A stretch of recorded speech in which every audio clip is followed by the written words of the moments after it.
Hello students, आज का editorial का टॉपिक है a case for a better electricity public hearing. इसको आप कनेक्ट कर सकते हैं GS2 में गवर्नमेंट पॉलिसीज एंड इंटरवेंशन। इस टॉपिक से आप कवर कर पाएंगे और ये बेसिकली गवर्नेंस का टॉपिक है। आते हैं आज का एडिटोरियल के एनालिसिस पर। इलेक्ट्रिसिटी डिस्ट्रीब्यूशन जो कंपनीज हैं जैसे कि डिस्कॉम है, उन्होंने क्लियर कर दिया है कि जो उनका एनुअल रेवेन्यू रिक्वायरमेंट है वो 20% ऑफ यूनियन बजट है, तो वो काफी ज्यादा है। और नेचुरली अगर डिसीजंस इस पे लिए जाएं कोई भी, तो प्लानिंग या ऑपरेशन ऑफ पावर सेक्टर, तो वो एक सिग्निफिकेंट इम्पैक्ट होगा पब्लिक पर। और ये इम्पैक्ट जो है वो क्रूशियल होगा सिटीजन की वॉइस, जो कि इनकॉर्पोरेट करेगी एक सही तरीके से अगर पावर सेक्टर डिसीजन लिया जाए। पब्लिक हियरिंग जो कंडक्ट कराती है हर साल इलेक्ट्रिसिटी रेगुलेटरी कमीशन, और वो प्रोवाइड करता है एक प्लेटफॉर्म इसके लिए। रेस्ट्रिक्शन इन चीजों पे लगाया गया था ERC पर कोविड-19 के टाइम पर, और एक ऑप्शन आया था ऑनलाइन हियरिंग का, क्योंकि पब्लिक हियरिंग जो थी वो कोरोना के टाइम पे नहीं हो सकती थी, तो उस टाइम पे ऑनलाइन हियरिंग का ऑप्शन आया था। जो भी इलेक्ट्रिसिटी से रिलेटेड प्रॉब्लम होती थी उसको रिजॉल्व करने के लिए ऑनलाइन प्लेटफॉर्म प्रोवाइडेड था। कोविड-19 रेस्ट्रिक्शन जो है वो अभी हमको 2 साल ही हुआ है, जिससे अब रफली लिया जाए तो 1 साल 6 महीने हुए हैं। हम पूरी तरीके से निकल अभी भी नहीं पाए, लेकिन अभी कोविड-19 को हम ये कह सकते हैं कि पीछे चला गया है। और तो अगर ऐसा हुआ तो क्या हम पुरानी सिचुएशन में पीछे फिर से वापस चले जाएंगे? जाना चाहिए अपने इन पर्सन जो हम सारी हियरिंग लेते थे, और या फिर जो ट्रांजिशन है न्यू ऑनलाइन मोड का, उसको कंटिन्यू रखना चाहिए। इलेक्ट्रिसिटी रेगुलेटरी कमीशन जो है रिसेंटली उन्होंने इशू किया पब्लिक नोटिस और अनाउंस किया हियरिंग को, जहां पर उन्होंने रिज्यूम किया इन पर्सन मोड। पहले जैसे इन पर्सन मतलब इंसान जो भी जिनको भी प्रॉब्लम होते थे, इश्यूज होते थे, वो खुद जाकर वहां पे कराते थे। ऑनलाइन कोई मोड नहीं था, तो ERC ने इशू कर दिया, सेंट्रल ERC ने, कि वो फिर से इन पर्सन मोड कंटिन्यू कर देगा। ERC तमिलनाडु और तेलंगाना में फिर से वापस से इन पर्सन हियरिंग स्टार्ट हो गई है वहाँ पर। लेकिन वहीं पर कुछ स्टेट्स ऐसे हैं जहाँ पे ERC अभी इन पर्सन स्टार्ट नहीं हुई है, और अभी भी वहाँ पर इंटायरली पूरी तरह से ऑनलाइन ही हो रहा है, जैसे कि राजस्थान और उत्तर प्रदेश। अभी इसमें कोई भी सरप्राइज की बात नहीं है कि ये दोनों एक्सट्रीम है।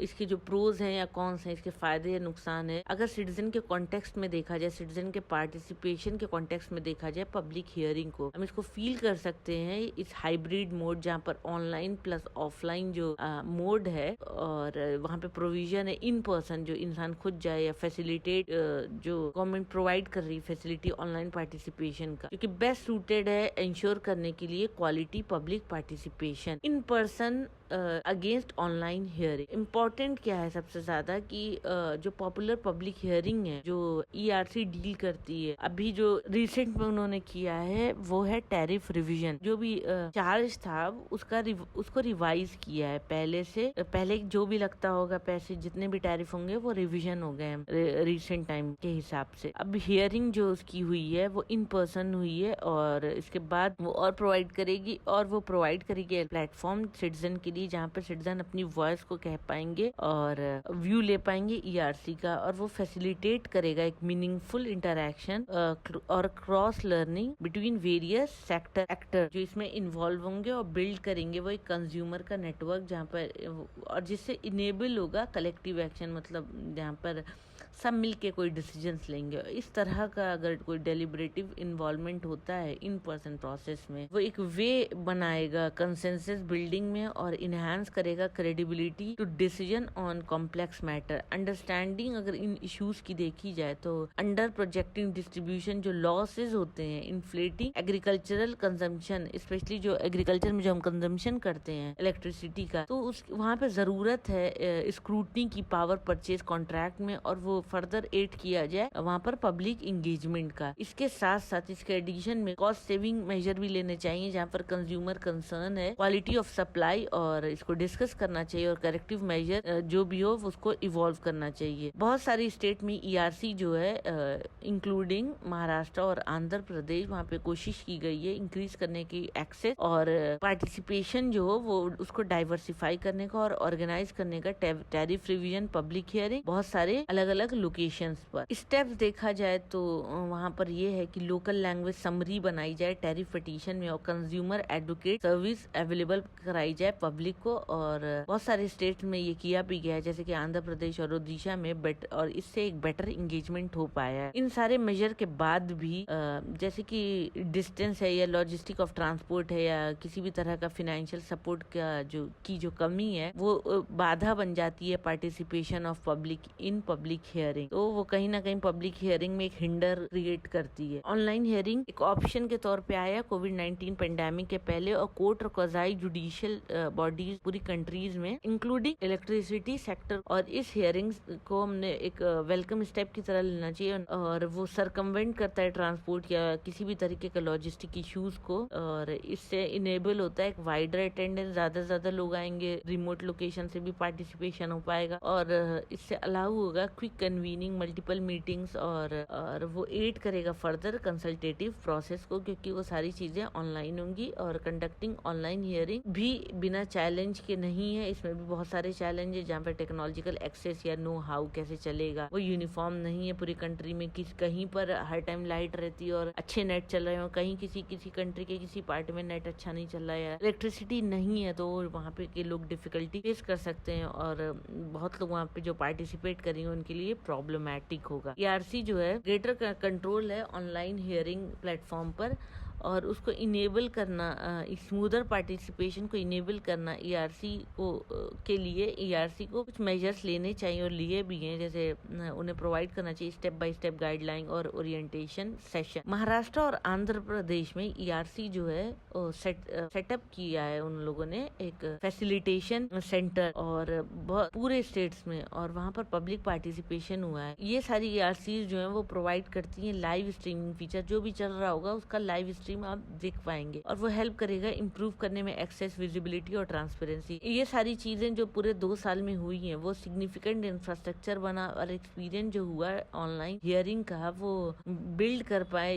इंस्टीट्यूशन या इंडिविजुअल लेवल पे इंफ्रास्ट्रक्चर बिल्ड हो पाया है। इसके बावजूद ऑब्स्टेकल जो है, जो बाधाएं वो पार्टिसिपेशन परसिस्ट, वो अभी भी जिनको पार्टिसिपेशन करना है वो अभी भी ऑब्स्टेकल फेस कर रहे हैं, बाधाएं फेस कर रहे हैं। और लेकिन फिर भी वहाँ पर भी एक रूम है इम्प्रूवमेंट का, और ऑनलाइन हियरिंग जो कंडक्टेड हो रही हैं, जो कंडक्ट कराई जा रही हैं, वहाँ पर इम्प्रूवमेंट किए जा सकते हैं। तो कोई भी ऐसी चीज नहीं है जहाँ पर अगर प्रॉब्लम हो उसका सोल्यूशन नहीं हो। इश्यूज जैसे कि poor internet connection, technical mishap, या यूज ऑफ किसी कॉम्प्लेक्स प्लेटफॉर्म का या एप्लीकेशन का ईआरसी के साइड से, तो वो हिंडर करता है participation, public participation. Public hearing जो है वो मेजर प्लेटफॉर्म है सोशल एक्शन का, और जो पार्टिसिपेंट है ना तो सिर्फ ईआरसी से बोलना चाहते हैं, बल्कि वो उसमें इन्वॉल्वमेंट भी अपना चाहते हैं, और ईआरसी भी चाहता है कि पब्लिक का इन्वॉल्वमेंट और वो पार्टिसिपेट करे। और इस तरह का डिस्कोर्स, जो इस तरह का इन्वॉल्वमेंट अगर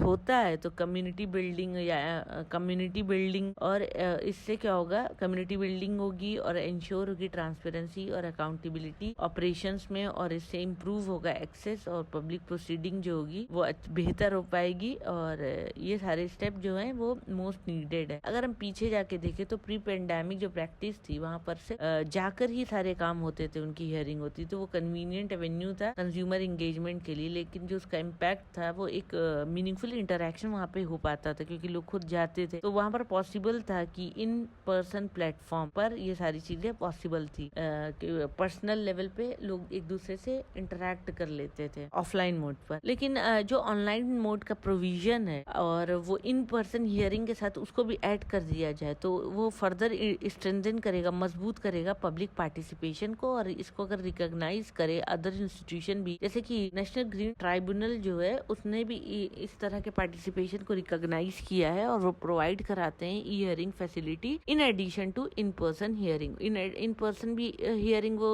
सुनते हैं, और ऑनलाइन मोड भी प्रोवाइडेड है, तो इससे बेटर पार्टिसिपेशन हो पाएगा पब्लिक का। पब्लिक हियरिंग अगर हाइब्रिड मोड पे कंडक्ट कराई जाए तो चॉइस ऑफ मोड सिटीजन के ऊपर डिपेंड करेगा कि वो क्या चूज करता है, उसके लिए क्या बेस्ट सूटेड है। और इससे क्या होगा, एक्सेस जो होगा, पब्लिक का जो पार्टिसिपेशन होगा वो अच्छा हो जाएगा, बेहतर हो जाएगा। इन पर्सन या ऑनलाइन ऑप्शन जो है वो ऑपरेशनलाइज्ड हो जाएगा, वो चालू होगा एक साथ अगर एक साथ दोनों चल रहे हैं हैंड इन हैंड, तो जो गैप होंगे वो दूर हो जाएंगे, प्लग हो जाएंगे। जो सिटीजन पार्टिसिपेट करना चाहते हैं उनके पास फ्लेक्सिबिलिटी होगी, वो इन पर्सन चाहे ऑनलाइन करे, और इस तरह से एक रॉबस्ट एवेन्यू बन जाएगा पब्लिक पार्टिसिपेशन के लिए। वो एक बेटर पब्लिक पार्टिसिपेशन का अच्छा ऑप्शन है। और इन पर्सन को भी पूरी तरीके से खत्म नहीं करना चाहिए, क्योंकि इंडिया में जो इंफ्रास्ट्रक्चर, जो डेवलपमेंट है, जो ग्रोथ है, इक्वल नहीं है पैन इंडिया। तो इस वजह से दोनों ही अगर होता है, इन पर्सन एंड ऑनलाइन, तो वो वहाँ पर पब्लिक पार्टिसिपेशन ज्यादा बेहतर हो पाए। तो ये था आज का editorial analysis. Thank you for watching my video. Please share, like and subscribe.